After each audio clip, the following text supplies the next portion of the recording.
आप सभी को नमस्कार।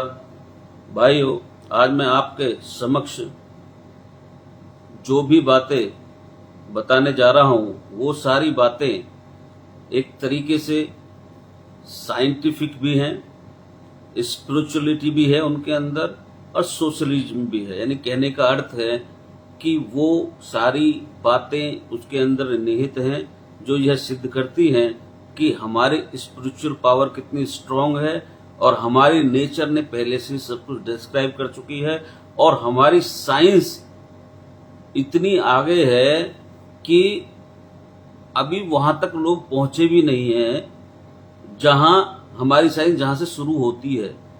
तो कहने का अर्थ जो आज के बच्चे यंगस्टर्स जो भाग रहे हैं वेस्टर्न कल्चर की तरफ, एक्चुअल में उन्हें जानकारी नहीं है। मैं इसीलिए आज एक साइंस के थ्रू आपको ये समझाना चाहता हूं कि आध्यात्म क्या चीज है अकॉर्डिंग टू द साइंस और उसका इम्पैक्ट हमारे सोशल यानी कि समाज और देश पे पॉजिटिवली किस प्रकार पड़ता है। ये दोनों चीजें बताने जा रहा हूं। चूंकि हमारे प्रधानमंत्री नरेंद्र मोदी जी की जो असली शक्ति है वो यही है। एक तो उनको दुआओं और प्रेम की शक्ति तो है ही जनता की उनके पास, दूसरा आध्यात्म की उन्होंने वो स्थिति प्राप्त की है कि वो एक साधारण नए पुरुष नहीं है, एक असाधारण पुरुष है, महापुरुष कह सकते हैं। वो इस वजह से नहीं है महापुरुष कि उन्होंने पूरे इसमें विश्व में डंका बजवा दिया, वो कर दिया। नहीं, ये तो उनके लिए बहुत छोटी सी चीज है। मैं आज आपको बता दूं, आपने कभी सोचा कि जो मुंह से बोलते हैं हमेशा वही होता है? ये कोई मजाक नहीं है। उनको पहले से, अभी मैंने भाषण सुना था काफी कुछ दिन पहले, उन्होंने कहा था मैं पहले से ही भाप लेता हूँ। ये छोटी छोटी चीज जब उनके मुंह से निकलती है वो फिर बात को चेंज कर देते हैं। तो आज मैं आपको जो बताने जा रहा हूं वो विषय शुरुआत में आपको करता हूं। भाइयों देखिए, सबसे पहले तो हमारी यंगर जनरेशन को ये समझना होगा कि जब तक हम अपनी रिलेशनशिप को नहीं बदलेंगे, उनका महत्व किसमें, क्या रिलेशनशिप हमें रखनी है, किस अनुसार चलना है, क्योंकि relationship is the most important in our life. अक्सर हम लोगों के दिमाग में एक माइंडसेट हो गया है regarding public relationship as it is outside concept, या यूं कहें कि हर कॉन्सेप्ट में वेस्टर्न नजरिए से देखने का हमारे दिमाग के ऊपर एक पीआर एक्सरसाइज के कारण हमारे दिमागों में आ गया है। If we consider about the relationship in the normal context, PR is considered as public relationship for professional purpose. But we see in other side, in our life, we see in our life we have two type of relationships. Everybody, one is the professional relationship, that is for the public or professional purpose, and other emotional relationship, that is yours personal relationship, family and others relationship, जो हमारे जो संबंध व्यक्तिगत हमारे संबंध है, हमारे पारिवारिक संबंध है, ये वो रिलेशनशिप है, ये वो है। इन दो के बारे में तो दुनिया भी देखती है, but there is also third type of relationship, that is devotional relationship, जो सिर्फ आपको भारत में ही देखने को मिलती है। जैसे अब तीनों में अंतर, डिफरेंस क्या है? The professional relationship is strictly give and take, strictly give and take. That I am dealing with you in a relationship till you are useful for me, and I am useful for you. In emotional relationship, there is no give and take. There is a feeling of first giving, then accepting something. If something is accepting is not achieved, तो मन थोड़ा सा दुखी होता है उसमें। जैसे माता पिता होते हैं, अपने बच्चों के लिए बहुत कुछ करते हैं, वो कोई अपेक्षा नहीं रखते, परंतु वृद्धावस्था में यदि उन्हें आवश्यकता उनकी होती है बच्चों की सेवा की, यदि उन्हें नहीं मिलती है तो उनको थोड़ा दुख होता है। तो ये इमोशनल रिलेशनशिप है। पर डिवोशनल रिलेशनशिप एक स्टेप डिफरेंट जाता है, या मैं कहूं सारा स्टेप डिफरेंट जाता है।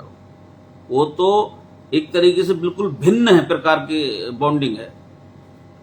वहां सिर्फ डिवोशन की बात होती है। There is no expectation and that's why things go totally in a different dimension.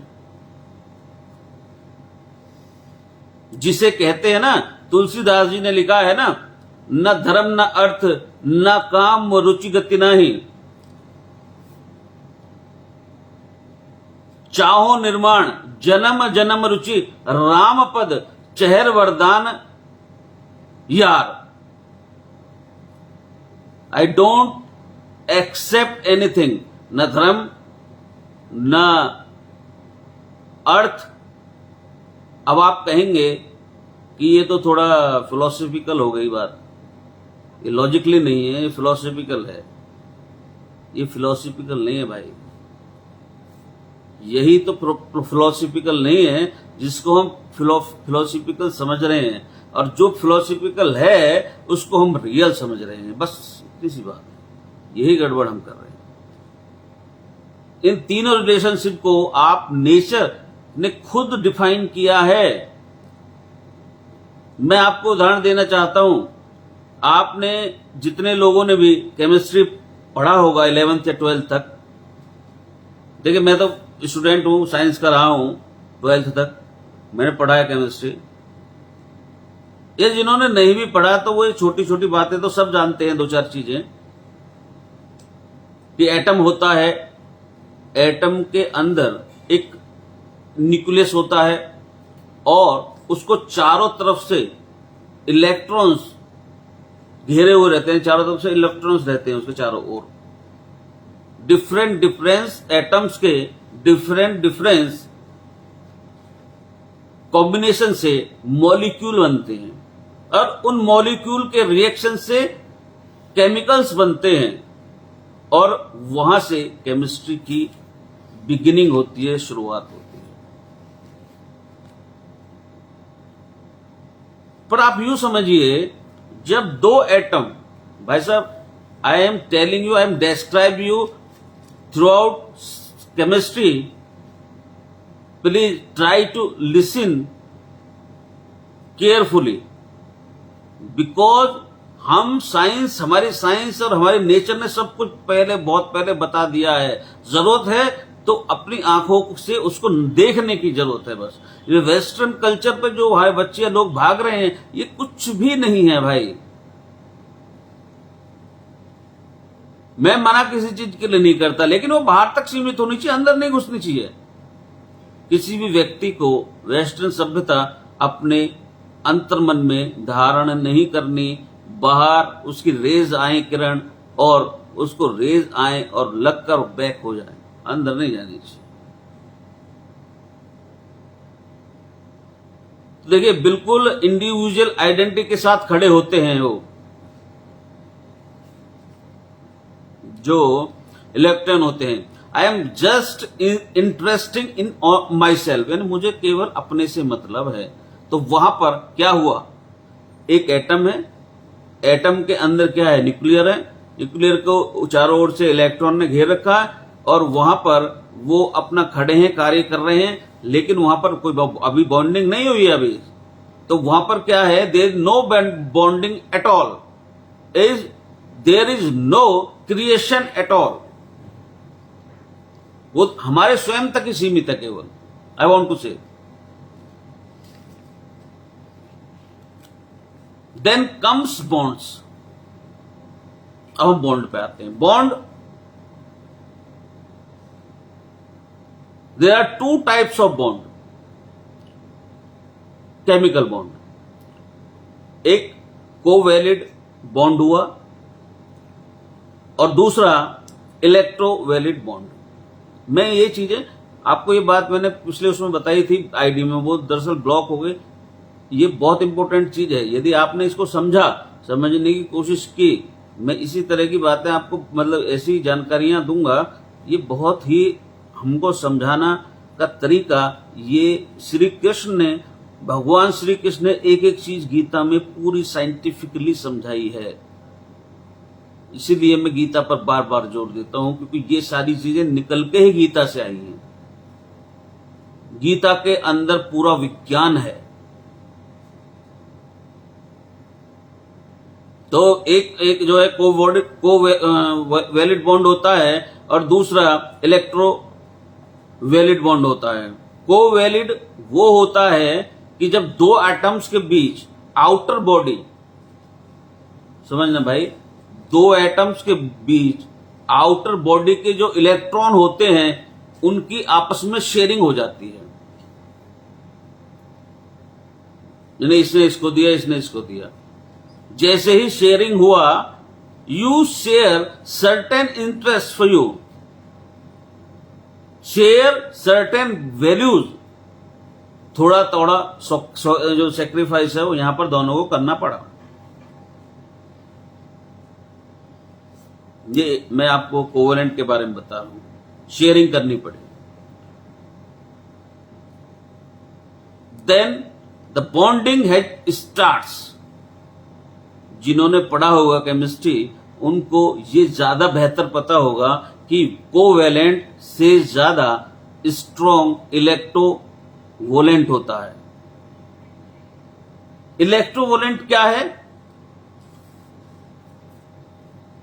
इलेक्ट्रोवोलेंट वो है जिसमें एक एटम ने इलेक्ट्रॉन दूसरे को दे दिया। जैसे ही दूसरे को दे दिया तो उस पर एक्सेस इलेक्ट्रॉन हो गए, नेगेटिव चार्ज हो गया। जिसने दिया उस पर पॉजिटिव चार्ज हो गया। समझना भाई, एक ने दे दिया, बस दे दिया, लिया उसने कुछ नहीं, तो नेगेटिव और पॉजिटिव चार्ज हो गया। Because of the positive negative charges, bond ज्यादा स्ट्रांग हो गया। नेचर साफ बताती है कि यदि कुछ भी शेयर नहीं करोगे तो कोई बॉन्डिंग नहीं होगी, और यदि थोड़ा शेयर करोगे तो थोड़ी बॉन्डिंग होगी, और यदि सारा शेयर करोगे यानी संपूर्ण त्याग करोगे तो स्ट्रांग बॉन्डिंग होगी। और ये तो सिर्फ सांसारिक रेफरेंसेस वे में हुआ। और अगर आप स्पिरिचुअलिटी में इसको लेके जाएं, आध्यात्म में लेके जाएं, मैं आपको आध्यात्म में लेके जा रहा हूं केमिस्ट्री के माध्यम से, यानी साइंस के माध्यम से। अगर हम स्पिरिचुअल फेम में सब कुछ त्याग कर दें तो वो बॉन्डिंग इतनी सुप्रीम होगी कि उस चीज को, जैसे ये कहा गया है इसमें इलेक्ट्रोवोलेंट में, कितना स्ट्रांग होता है वो, सबसे ज्यादा स्ट्रांग वही बॉन्ड होता है। और जब सब कुछ आप त्याग कर देंगे तो वो आपकी बॉन्डिंग कितनी स्ट्रांग होगी वो आप इमेजिन भी नहीं कर सकते।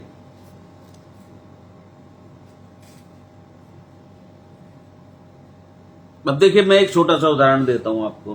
कहीं कहीं बहुत सारी ऐसी चीजें होती हैं जहां पर हम केवल अपना ये कि नाम, हमारा नाम होना चाहिए, हमें वहां से कुछ लेना नहीं होता।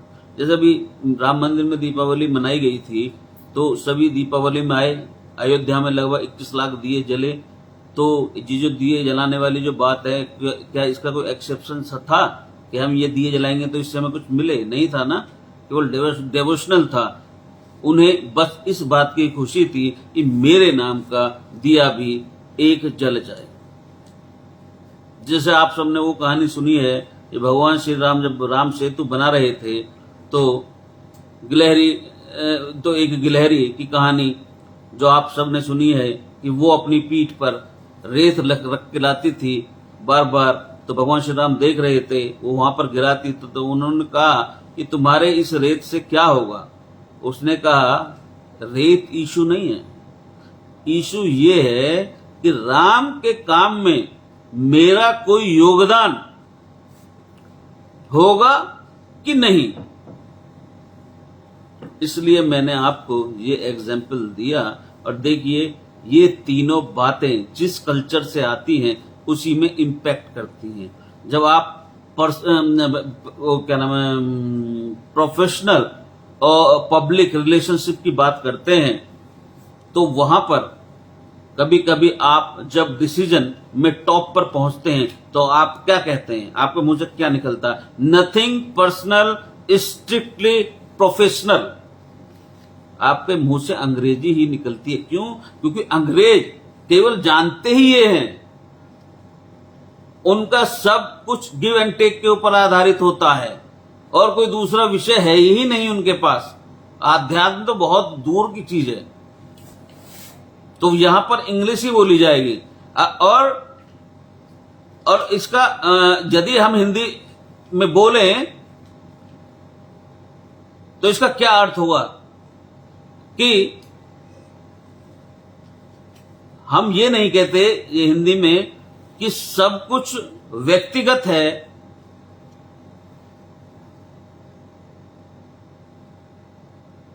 नथिंग, सब कुछ व्यक्तिगत नहीं है, पूर्णतः व्यावसायिक है।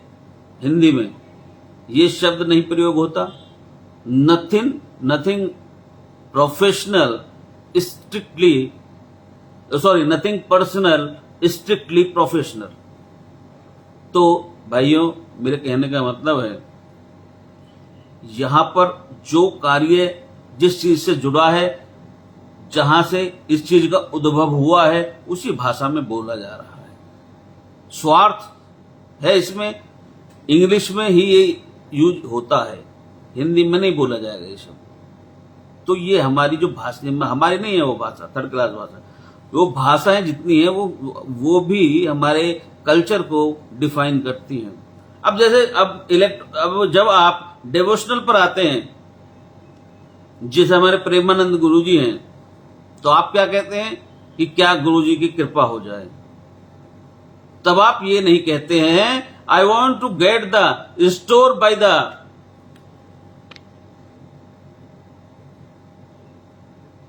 योर डिवाइन होलीनेस, ये नहीं कहते हैं।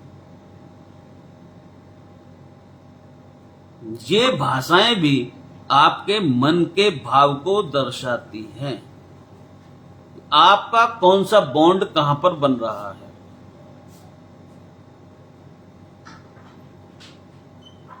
तो मैंने आपको 3 प्रकार के बॉन्ड और 3 प्रकार के बताया हमारी रिलेशनशिप क्या क्या होती हैं।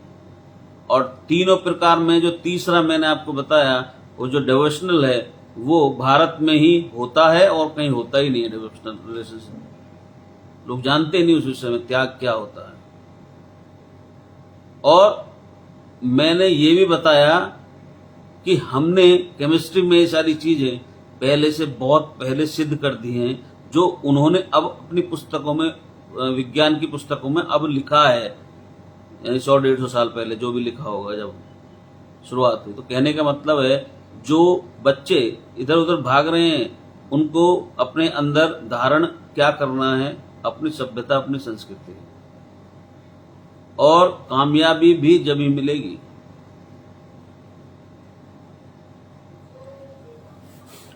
आप किसी भी सफल व्यक्ति का जीवन पढ़ लीजिए, वो कहीं ना कहीं आध्यात्म से अवश्य जुड़ा होता है। चूंकि ये सारा पार्ट जो होता है ये एक तरीके से पर्सनल होता है और गोपनीय होता है, ये सारी चीजें सामने नहीं आती हैं। लेकिन जब आप उसके बारे में देखोगे, देखिए मैं आपको बताता हूँ, जितने भी फिल्मी स्टार्स हैं ये कितना कितना डोनेट करते हैं मैंने जब सुना, मैंने पढ़ा तो मैं आश्चर्यचकित रह गया। अक्षय कुमार लगभग 70% अपनी इनकम का वो डोनेट करते हैं। सलमान खान 85% डोनेट करते हैं, केवल अपने पास 15% रखते हैं। और भी इसी तरह के जो लोग हैं जो आधे से ज्यादा डोनेट करते हैं और उसमें से कम अपने पास रखते हैं, तो जब ही उनका नाम होता है। ये तो भाई देखो सीधी की सीधी बात है। मैंने एक उसमें बताया भी था, पहली में मेरा बहुत कुछ चला गया उसमें आईडी में, कि जो आप दोगे वो प्राप्त करोगे। खुशी दोगे, खुशियां बांटोगे, खुशी मिलेगी। दुख बांटोगे, दुख मिलेंगे। परेशान करोगे किसी को तो परेशानी मिलेगी। कहने का अर्थ है, और वो भी कई गुना वापस होकर, कहने का अर्थ है कि नेचर अपने पास में कुछ भी नहीं रखती है, जो हम उसे देते हैं उसी को हमें लौटाती है। और एक चीज मैं एक और आपको बता दूं, समय हो गया ज्यादा, परंतु एक बात बता दूं, ये जो लोग कहते हैं कैसा, अदरवाइज मत लेना कि मैं उससे बहुत प्यार करता हूं, जब मैंने उसके लिए ये किया है। आपने उसके लिए कुछ भी नहीं किया। जब आप उसके लिए कर रहे थे तो आपके मन में क्या भाव था कि मैं इसके लिए कर रहा हूं, तो खुद सुख उसका किसको मिल रहा था? संतुष्टि आपको मिल रही थी ना, तो वो आपने अपने लिए किया। इस दुनिया में कोई किसी के लिए कुछ भी नहीं करता, सब अपने लिए करते हैं, चाहे छोटे से छोटा काम हो या बड़े से बड़ा काम हो। नहीं, कोई भी काम आप हिसाब लगा के देख लीजिए कि हम और इस पृथ्वी पर जितने हमारे ऊपर डेब्ट्स हैं वो हम चुकाने के लिए आते हैं। पुत्र के रूप में, पुत्री के रूप में, माता के रूप में, पिता के रूप में, जिसका जिस प्रकार का कर्ज है वो उसी प्रकार से इस धरती पर जन्म लेता है और उसी प्रकार से उसी को वो चुकाने में लगा रहता है पूरा जीवन। परंतु मैं इसमें बीच में एक चीज और डालना चाहता हूं, भाई आप चुकाते रहो, हम भी चुका रहे हैं, सभी चुका रहे हैं इस पृथ्वी पर जो भी है, परंतु परमात्मा का नाम लेना, भगवान श्री राम का नाम लेना ना भूलें कभी भी। वो ही सब कुछ है भगवान श्री राम, चुकाने में मदद भी वही करेंगे। मैं अब 4 जून के रिजल्ट्स आ जाएंगे, उसके बाद मैं भगवान श्री राम के नाम का गुणगान करूंगा, क्योंकि मुझे कुछ फीलिंग अच्छी नहीं हो रही अंदर से, खालीपन सा हो रहा है। ऐसा लग रहा है कि अब भगवान के विषय में भी कुछ ना कुछ बोलना मुझे मन होता बहुत ज्यादा, लेकिन इसी में इतना अभी मैं ये बोलता रहूं अगर आपके सामने इसी पॉलिटिक्स के बारे में, तो पता नहीं कितना बोलना लगूंगा। तो कहने का मतलब चुनाव चल रहे हैं, हर जगह से कोई ना कोई बात आ रही है, कोई मोदी जी कुछ कह रहे हैं, कांग्रेस वाले कुछ कह रहे हैं। मैं तो उन चीजों को तो ज्यादा पकड़ता भी नहीं हूं, कौन क्या कह रहा है। अभी मोदी जी ने आज बताया कि कांग्रेस अब मिशन 50 पे लगी हुई है।